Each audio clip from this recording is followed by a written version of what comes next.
beautiful, bedeviled land of voodoo, manacled to a rhythm of corrupt government and bloody revolution. Haiti, and in the heart of its capital, Port-au-Prince, the presidential palace. From this stately arsenal, an isolated, despairing nation's ruled by a man who is everywhere. No other land has such sickly impact. You see his iron grip in the guns of his chosen. You feel his menace in the pit of your stomach. You hear his presence in the silence of his subjects. Papa Doc, Dr. Francois Duvalier, spiritual leader and president for life. His years of absolute power have brought terror to his people, ruin to his country, and the inescapable threat: whoever destroys Duvalier destroys Haiti.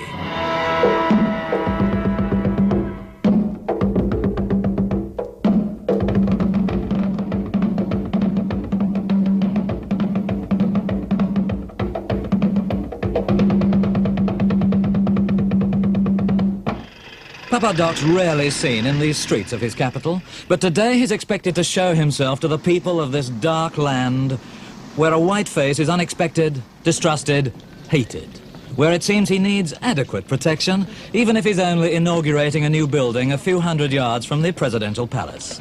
This'll be the event of the year for poor Haiti, which has less to celebrate than any nation on earth, for it must survive the guns of the Tonton Macoute, Papa Doc's bogeymen, a murderous bunch of official thugs who live by extortion, by leaning upon their terrified countrymen, by spying. When their clever president came to power in 1957, he'd observed dictators were always overthrown by their armies. So he overthrew his, demoted it to less warlike duties, and recruited civilian volunteers. Here comes his seat of power. Waiting for its occupant, everyone's nervous, even the dreaded Tonton. Papa Doc has this nation by the throat. Everyone's armed, except the army. Haiti saw 69 revolutions in 50 years and stands always braced for invasion, assassination, death. In this black republic, to live means to be ready, to be on guard, to be suspicious. And always, always to honor the president.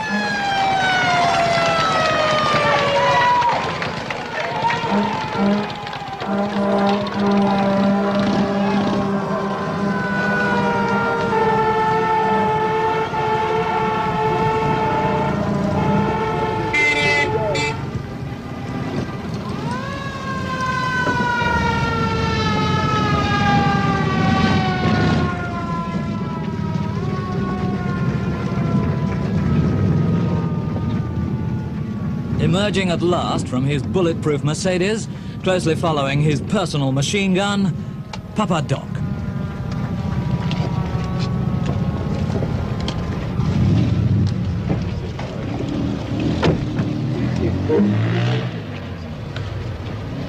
How does this insignificant little man with halting speech and halting walk, how does he inspire such fear?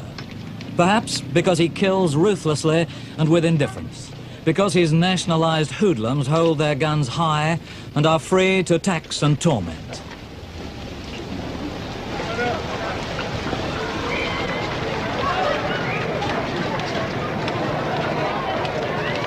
In the center of such menace, an elegant Creole, Madame Simon Duvalier, who married a selfless, unknown country doctor, but today finds herself beside a significant tyrant.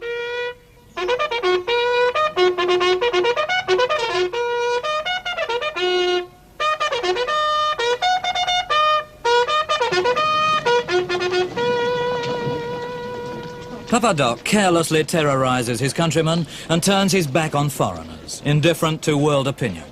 After that silly spy trial, David Knox was sentenced to death, the United States ambassador was expelled, and the Catholic Archbishop of Haiti was banished. His Grace was dragged from his bed by Tonton and not even allowed to collect his false teeth before deportation.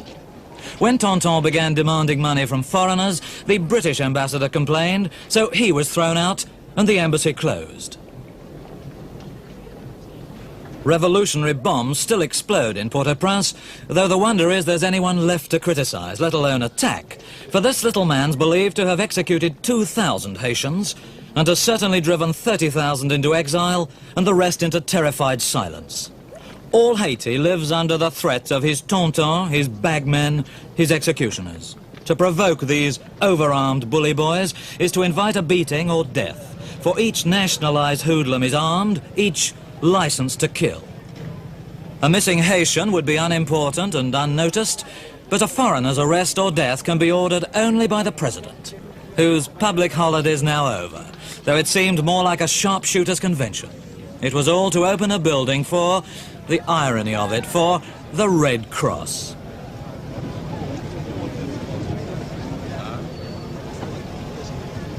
He leaves to return to his palace, well bulletproofed, and closely followed by that symbol of authority, the mace of Haiti, his personal submachine gun.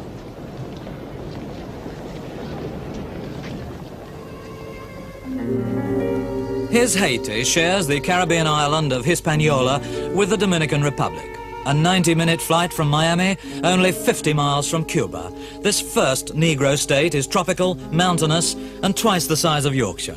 Once it was France's richest colony, and today 5 million Haitians live lives little changed since those slave days 2 centuries ago. An artistic people, Haitian paintings are primitive Lowries, though 9 out of 10 of them are illiterate. Their economy is in a state of collapse. Haiti, desperately overpopulated, lurches through life, finance in chaos, foreign trade stagnant, public works decaying, no passable roads outside the picturesque poverty of Port-au-Prince. The government's so corrupt that all trade not offering a rake-off is at a standstill. But fortunately, in a neglected countryside, coffee still grows half wild.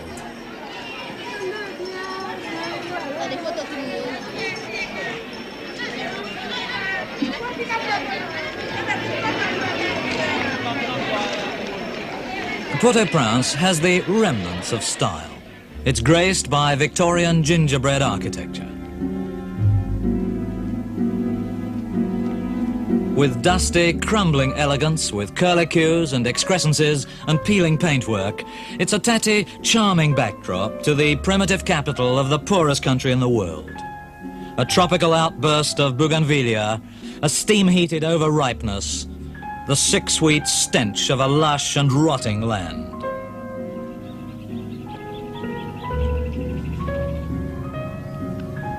Haiti is not really in touch with the outside world. Everything breaks down here. Power failures are regular and awaited, all the city's lights go out, the few telephones rarely work, and it's not hard to see why.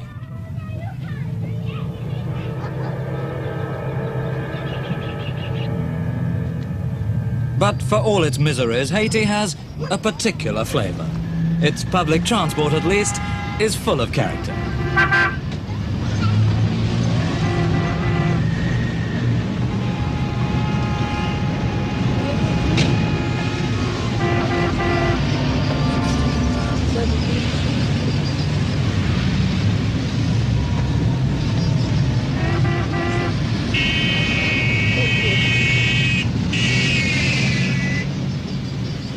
The president before last, President Estime, passed a law requiring all peasants to wear shoes in town.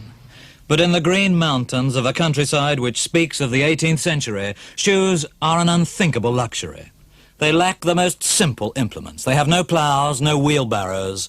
The land is worn out and crop rotation unknown. They live next to starvation.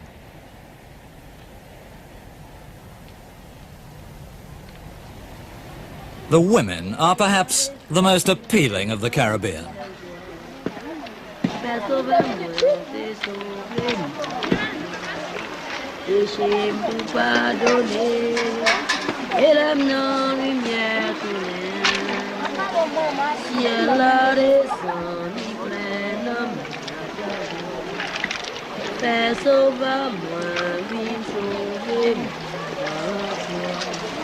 They're docile, graceful, and, it's said, like panthers dreaming.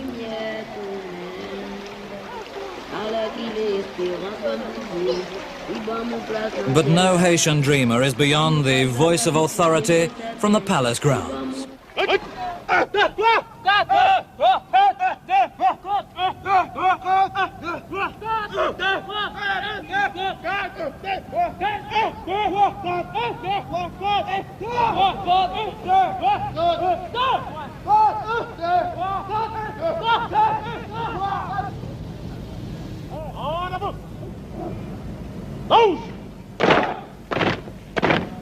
Those who live by fear live fearfully.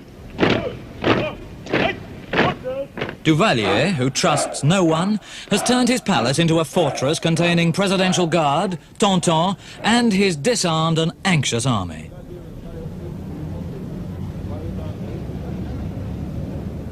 Once it had 6,000 generals. Now they jump to Papa Doc's tune, the top ranks come. I've just heard the most eerie story, which does, to a degree, illustrate the complete unpredictability of President Duvalier. And it may be caused, I've heard it said, because he is a diabetic and therefore subject to extreme fluctuations in mood. Anyhow, the other day, he was on the telephone himself to a local airline to inquire about a certain flight. He spoke not to the airline official, but to a young Haitian who worked in the office. And he found this boy so helpful that he inquired, and there's no doubt about it, Papa Doc is a most courteous man. May I know to whom I'm speaking, he said. And the boy said, my name, Excellence, is Dupont, let's say. And the president said, Dupont, does that name mean something to me? And the boy hesitated and then said, Excellence, I am the son of Major Dupont of the Presidential Guard who disappeared 11 years ago. It was, incidentally, exactly 11 years ago that Dr. Francois Duvalier was elected president. And Papa Doc said, yes, I remember. Well, thank you so much for your help. I'm so pleased to hear that you've got a good job with the foreign company and that you're doing well. Thank you very much. Put the receiver down. That was that. Except the next morning, Major Dupont returned home. For 11 years, he had been a prisoner in one of Papa Doc's jails. And all one can assume is that, having put the receiver down, the president said, incidentally, what happened to Major Dupont? Did we shoot him? No, Excellence. He was sent to prison. Release him.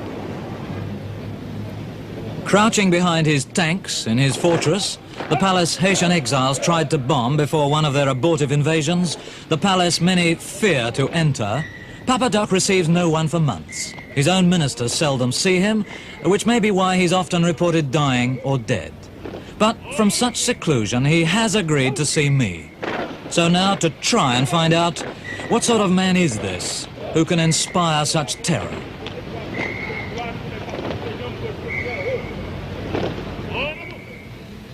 The civilian only can rule the country, not the military man. The military man has to stay in his barracks and receive order and instruction from the president and from the king, from the emperor. This is my opinion, this is my philosophy. To have peace and stability, you should have a strong man in every country. Not a dictator, but a strong man. Not a dictator. Not a dictator, but a strong man. Democracy is a word. It's only a word. It's a philosophy. It's a conception. What you call democracy in your own country, another country can call that a dictatorship. You have, I believe, described yourself as the founder of the Black Power movement. Oh, no. No. What Black Power movement? Black Power movement is in the States. It's for the States. Yes. For the Negroes living in the States. I said that I want to get for Haiti, the leadership of the Negro or the black world, because we have been the first to become independent with our with guns against white people, against French people, and we got it in 1804. So fear and violence have not come recently to this fevered land. After the world's only successful slave revolt, 165 years ago, Haiti suffered a succession of self-styled Negro governors, emperors and kings. Toussaint, Dessalines, Christophe all continued a history of hideous brutality.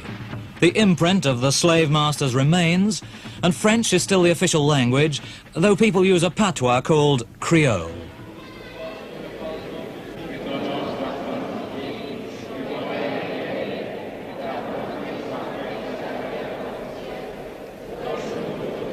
Haiti is Catholic, though Duvalier was excommunicated when he expelled the archbishop and some of the priests. But Orthodox religion's half-hearted and, like everything else in Haiti, churches crumble.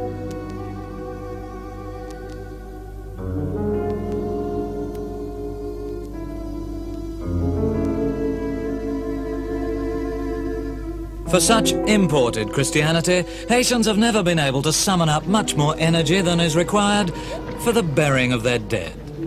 They're 90% Catholic, it's said, and 100% voodoo. When a Haitian peasant dies, before he's placed in his coffin, he's dressed in his best clothes and seated at a table with food before him and a cigarette placed in his mouth. Then friends, neighbors and strangers arrive and the wake begins.